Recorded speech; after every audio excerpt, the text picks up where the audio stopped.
Hello, my dear students. I am Syam Kusresh, maths teacher from SKLGD Public School. अभी हमारा chapter चल रहा है यूक्लिड्स ज्योमेट्री। आज एक स्टूडेंट ने पूछा था क्वेश्चन नंबर 6 दोबारा से बता दे, तो इसको मैं दोबारा से रिपीट कर रहा हूँ। देखो, ये फिगर दे रखा है,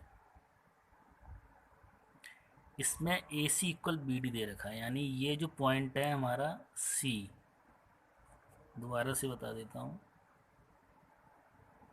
ए डी, और जिसमें कि ए सी यानी ये ए सी इक्वल क्या दे रखा है, बी डी के। क्लियर? यानी कि ए सी ये वाली लेंथ इस लेंथ के इक्वल दे रखी है। ठीक, तो हमने क्या किया इसमें, ए सी इक्वल बी डी जो गिवन है वो हमने यहाँ लिख दिया। ठीक, अब देखो इसमें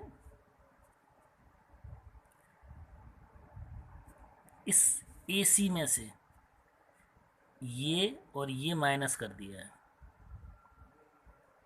ए सी माइनस बी सी, और बी डी में से भी ये वाला बी सी माइनस कर दिया है।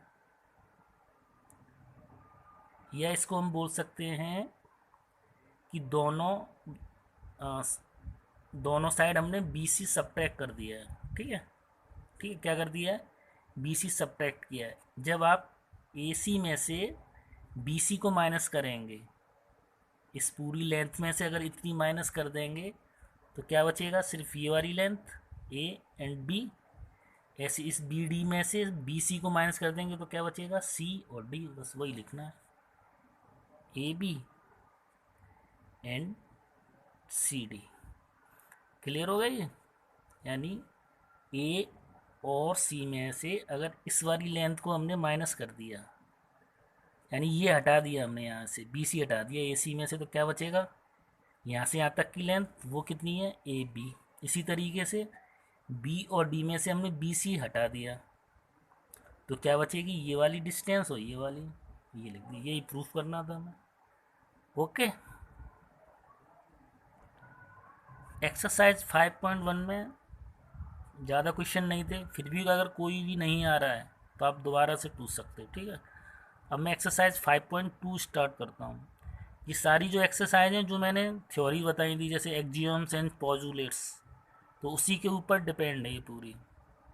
ठीक, अब देखो इसमें क्वेश्चन नंबर 1 क्या है, how would you rewrite Euclid's fifth postulates as that would be easier to understand. यानी जो यूक्लिड की जो फिफ्थ पोजुलेट्स थी वो आप उसको दूसरी लैंग्वेज में कैसे समझ सकते हो, ईजिली बता सकते हो।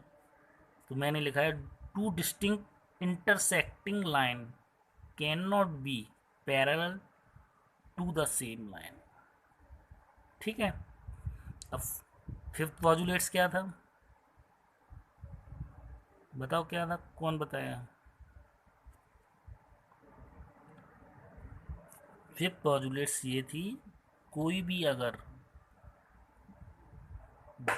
दो लाइन और उसको कोई भी एक लाइन इंटरसेक्ट कर रही है और दोनों का जो एंगल है अगर 180 से छोटे हैं तो जिस साइड वो छोटे हैं उस साइड वो एक जगह जाकर वो मीट हो जाएंगे, एंड दूसरी जगह जाकर वो क्या हो जाएंगे, मिलेंगे नहीं कहीं। ये फिफ्थ पोजुलेट्स थी। ठीक है, वो उसको हमने दूसरे लैंग्वेज में ये लिख दिया है। ठीक है, इसमें क्या लिखा है, that would be easier to understand. ठीक, और जैसे ज़रूरी नहीं है जो मैंने लैंग्वेज लिखी है आप भी वही लिखें, आप अपनी जो आपको इजी लगे आप उस लैंग्वेज में लिख दीजिए। ठीक है,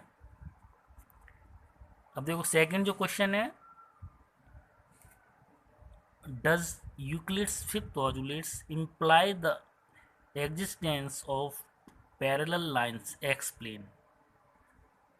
ठीक है, इसमें ये क्या कह रहा है,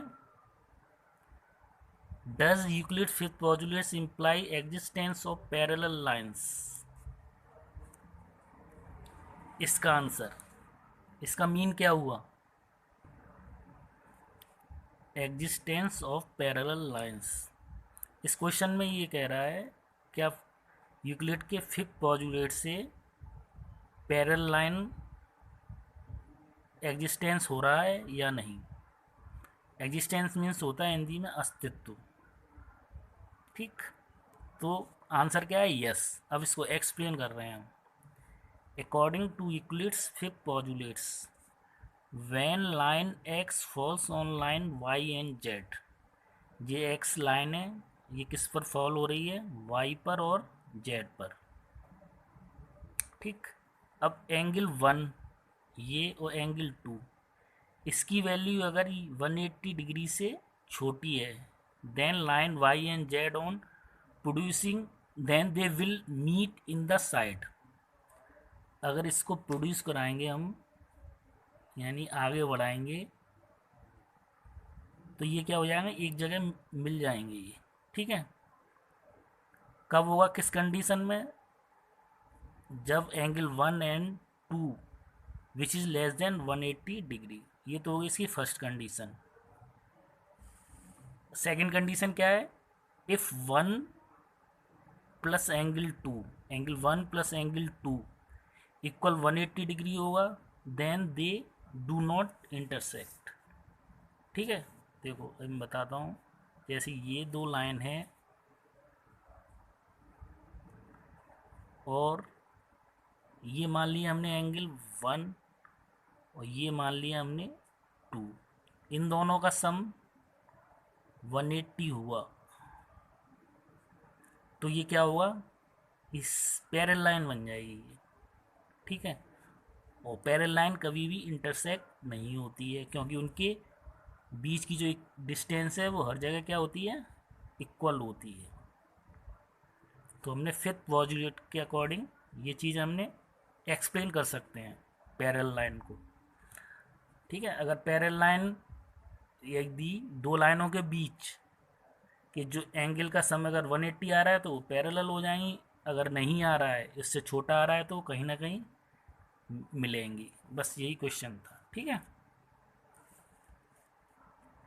और भी कोई डाउट्स हो रहे हो, क्योंकि ये थ्योरेटिकल है, तो कुछ चीज़ें समझ में आएंगी, कुछ नहीं समझ में आएगी। जो चीज़ें नहीं समझ में आ रही हैं तो आप मुझसे दोबारा पूछ सकते हैं, ठीक है।